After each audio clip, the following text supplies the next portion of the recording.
Ya, di informasi terpopuler pertama, raksasa e-commerce global Amazon disebut tengah menjajaki kemitraan dengan pelaku pasar keuangan digital di tanah air. Sebelumnya Amazon memang dikabarkan masuk ke PT Bank Pembangunan Daerah Banten lewat Amazon Web Service. Managing Partner Indogen Capital, Chandra Firmanto, mengatakan saat ini semakin banyak investor global yang melirik pasar digital di Indonesia termasuk sektor layanan bank digital. Menurutnya nama-nama besar seperti Amazon pun diketahui tidak hanya menjajaki satu pihak tapi juga berupaya mencari calon potensial lainnya yang bisa berpeluang untuk bermitra. Terkait dengan bank-bank digital, sejumlah bank mini memang dikejar deadline ketentuan penambahan modal yang diatur oleh Otoritas Jasa Keuangan minimal 2 triliun rupiah pada tahun ini dan tahun depan 3 triliun rupiah. Sebab itu, manajemen bank ini pun mulai berupaya meningkatkan modal termasuk dari investor lama dan suntikan baru dari investor strategis. Salah satunya dengan aksi korporasi penerbitan saham baru dengan hak memesan efek terlebih dahulu atau right issue dan juga private placement untuk mencari suntikan investor baru.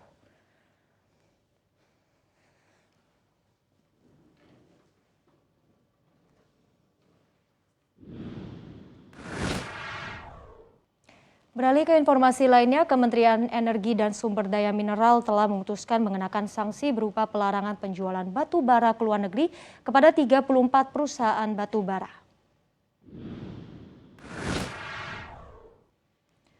Hal tersebut dikarenakan 34 perusahaan tersebut tidak memenuhi kewajiban pasokan batu bara sesuai kontrak penjualan dengan perusahaan listrik negara atau PLN pada periode 1 Januari hingga 31 Juli 2021. Pasalnya keputusan Menteri ESDM ini mewajibkan produsen batu bara untuk menjual 25% dari rencana jumlah produksi batu bara tahunannya sebagai kebutuhan di dalam negeri. Sementara itu harga jual batu bara ditetapkan sebesar $70 Amerika per ton, di mana aturan penjualan batu bara ke dalam negeri ditujukan untuk penyediaan tenaga listrik bagi kepentingan umum dan kepentingan sendiri serta untuk bahan baku atau bahan bakar untuk industri.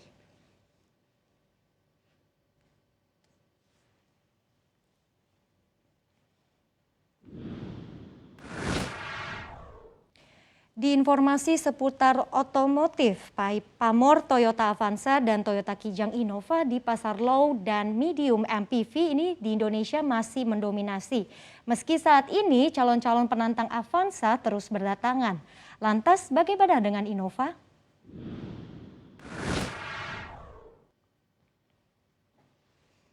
Hyundai baru-baru ini melahirkan mobil di kelas MPV yaitu Hyundai Casto.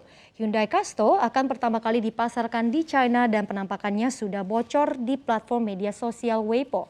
Dikutip dari Auto Hindustan Times, mobil ini memiliki desain perpaduan antara SUV dan MPV dengan grill depannya identik dengan Hyundai Alcazar dan Tucson. Selain itu, lampu depannya juga dilengkapi proyektor LED serta Daytime Running Light atau DRL yang samar-samar seperti hiasan krom.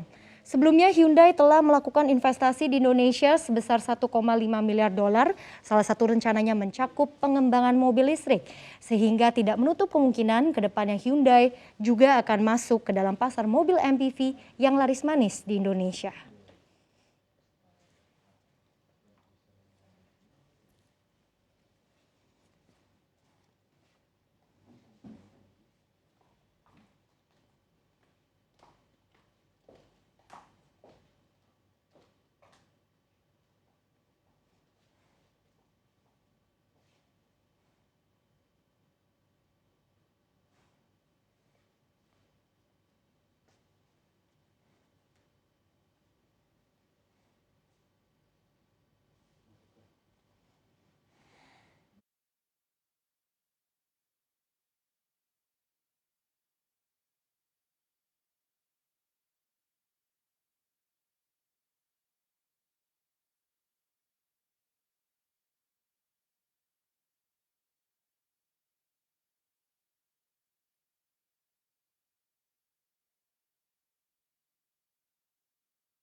Di informasi yang terakhir, kenaikan harga saham emiten e-commerce Bukalapak terpangkas setelah pagi tadi melesat hingga menyentuh batas auto reject atas. Hari ini Bukalapak ditutup menguat 4,72% ke harga 1.110 per unit sahamnya. Terkoreksinya Buka terjadi setelah aksi investor asing yang menjual saham Buka secara terus-menerus. Tercatat pada perdagangan hari ini asing melego saham Buka hingga 628 miliar rupiah, sedangkan dalam 2 hari asing juga sudah melepas 739 miliar rupiah.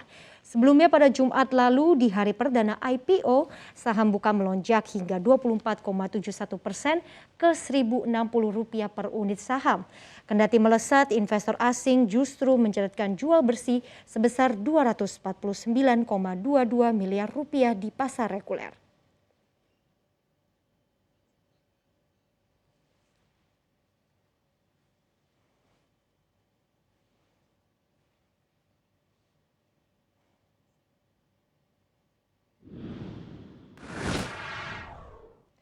Demikian sejumlah informasi terpopuler di cnbcindonesia.com hari ini.